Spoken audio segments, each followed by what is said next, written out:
Hey everybody, welcome back to Check the Yomi Breakdown. This is the second installment in this 3-part series, so if you missed the last one, you kinda had to watch it. It's right over here, click on it. Anyway, last video, we left off with Samurai Voldemort leaving Hiroki at death's door, and we'll continue the story right after that. So Hiroki passed out after that battle with Voldemort, and while he's out, we see a vision of Aiko tending to our wounds. Obviously, this is just a memory because in the next scene, we woke up right where Kagero left us to die. Still, we see a phantom of Aiko walking away and beckoning us to follow. As a reminder to you guys, Voldemort already told us that he killed Aiko already, but we haven't got a visual confirmation of that, so this is probably just a delusion. As we followed, Aiko led us to unfamiliar parts of the wood. Deeper and deeper we go, chasing our vision of Aiko. At this point, we're entering the weirdness territory, quite literally. Past the woods, we come across a village that has been devoured by a contagious plague. We see people agonizing about their rotting skin, and people who look downright like a zombie. They're not easy to stagger when we attack, implying that they cannot probably feel their bodies anymore. These bonfires that we see here are personal belongings of these people. They are burning them because it is already contaminated by the plague, and they even put some of their most infected people in locked cages. This is their effort to contain the situation, but obviously they're already past rescuing. We pushed past this horrifying village and back into the forest again, still chasing our vision of Aiko, and we arrived at yet another part of the village. Interestingly though, in this one, we can still hear a voice of a survivor who barricaded themselves in their house. Pushing past this village as well, we enter into some really weird territory, like Blair Witch level of weirdness. Look at these cocoons, and those witchy trinkets in the background. The game really went from traditional samurai story into a zombie horror samurai one. This is like the Resident Evil version of a samurai game. Anyway, as we pressed on, Hiroki arrived at this, I don't know how to describe this, a village inside a cave? I don't really know, but regardless, we found a survivor here. He just said that Hiroki should proceed onwards and hold on to hope, because he will need it. Really ominous, mister. In multiple instances now, we are met with some samurai who seems to hate Hiroki's guts. They told him that he's a monster and a bandit, and his hands are drenched in innocent blood.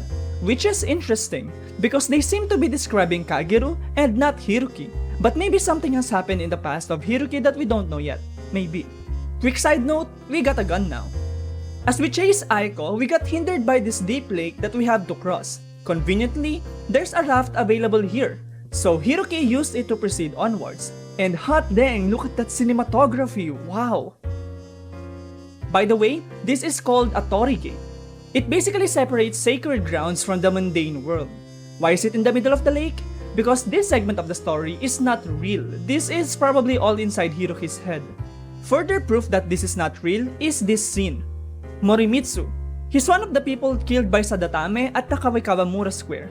So he had to fight his own squad of samurais. As we proceed even further onwards, we see this out-of-place building out in the open. It looks like a tower or a town hall. So of course, we enter that place and easily reach the top to find this brazier that we can ignite. We continue moving forward until finally we approach the end of this Aiko chase scene that's been happening. She led us again into another lake that has a Tori Gate in the middle.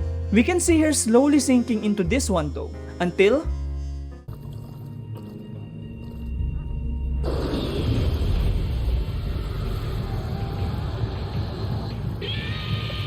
Yeah, this has definitely went from traditional samurai into a proper horror game.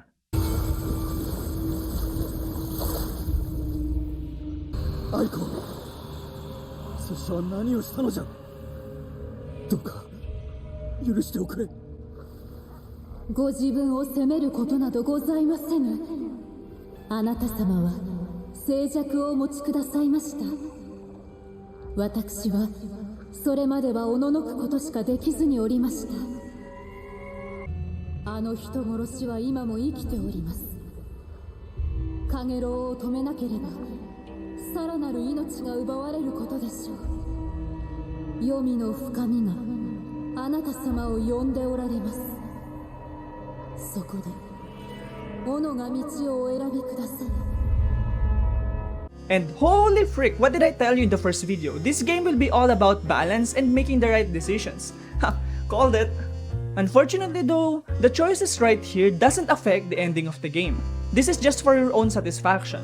What will be your resolve? Will you choose your love for Aiko, or your duty as a samurai, or the thirst for revenge against Voldemort?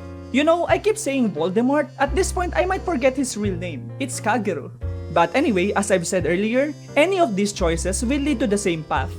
For now. You just declare here what your motivations will be. Personally, I will choose the path that will lead you guys to subscribe to this channel. I think that's the best path for me. It turns out that everything that has happened so far in this part of the game is just inside Hiroki's head. But why on earth would that mean that this is not real? Okay, enough Harry Potter references. For real though, we just learned that Hiroki, or Hiroki's spirit, was sent to the Yomi, the land of the dead. Here, Hiroki's spirit is being weighted or tested or something. I'm not sure what's the correct term here. Here in the Yomi, we fought the spirit of the first bandit that we have slain. We saw a random spirit gaslighting us into believing that all the villagers killed in the city were his fault for not being there to defend them. And then we fight the spirits of all the people that Hiroki probably killed in the past. We then enter this large building with shifting walls. All the while, fighting these specters, wraiths, and shades who keeps guilt-tripping Hiroki that Aiko is dead because of him. And then we meet Sadatame again.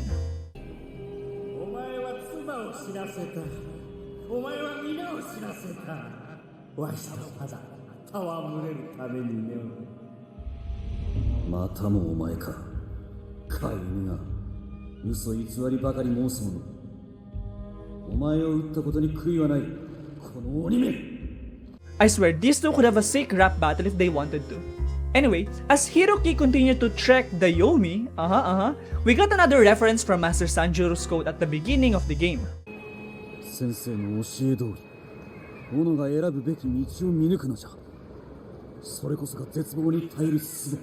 And sure enough, we get to face Master Sanjuro at the peak of the mountain. Or should I say, the monster of Master Sanjuro. Anyway, Hiroki wrecked the beast, GG easy, and we're faced with another decision. Literally the same choices but in different wordings. But then again, the choice right here doesn't affect the outcome of the story. This is just for your own declaration of motivation. After this decision, Hiroki will proceed regardless of what you pick. However, the next choice will define what kind of story we will get. Will it be a story about love, a story about duty, or a story about revenge? Click in this video right here if you want to see all the endings of Trek to Yomi. Spoiler alert, there are 4. See you there, bye for now, bless up.